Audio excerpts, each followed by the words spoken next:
Mr. Nigel Farage from Europe of Freedom and Democracy. Today, and during your speech, Mr. Barroso, there was an all-pervading sense of gloom, and I saw for the first time even your own supporters shaking their heads. They don't believe in what you're saying. The European people don't believe in what you're saying. And I don't really think even you now believe in what you're saying, because we all know that Greece is going to default. The end game for Greece is near, and you can't say you weren't warned. You were told that the treaties were fatally flawed. You were all told that Greece should never have joined the euro. And when I stood up here 5 years ago and talked about Greek bond spreads, you treated me with such utter derision, it was as if I had been let out of the local lunatic asylum. No, you have been warned all the way through. So now what you've got is economic governance, and everybody here in this front row supports more European economic governance. What is European economic governance? I'll tell you what it is.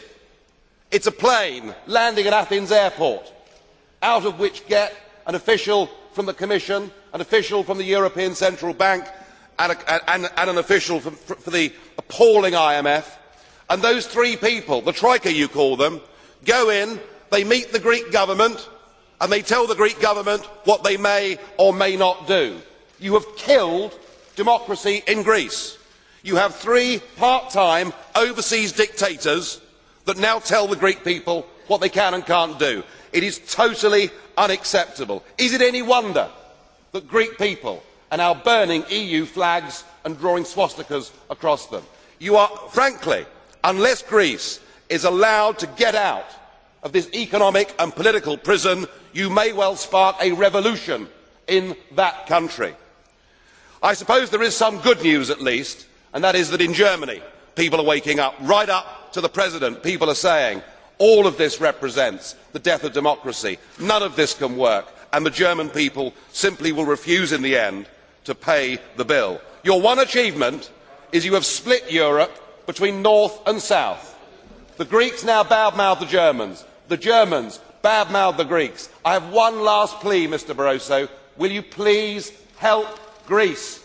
Help her to get her currency back. Help her to reschedule her debts. Help her out of the mess that you have put her into. Your policies have failed. Stand up, be a man, admit it.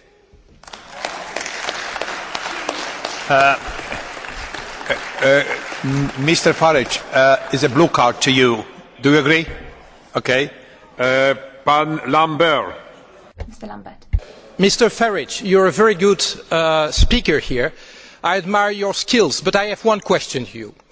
You said, well, basically by our dictator way of dictating to the Greeks what they have to do, we will spark a revolution over there.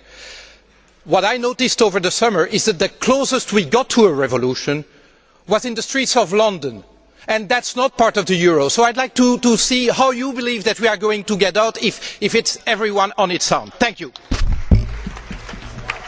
You're quite right. London has had some huge social problems, but they're not there today, are they?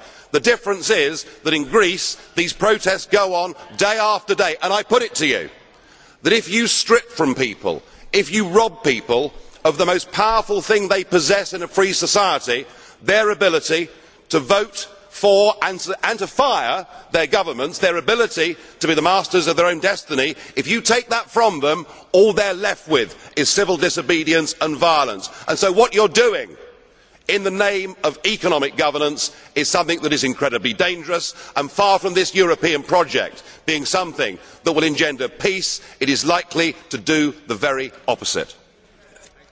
Dziękuję bardzo. Dziękuję panu.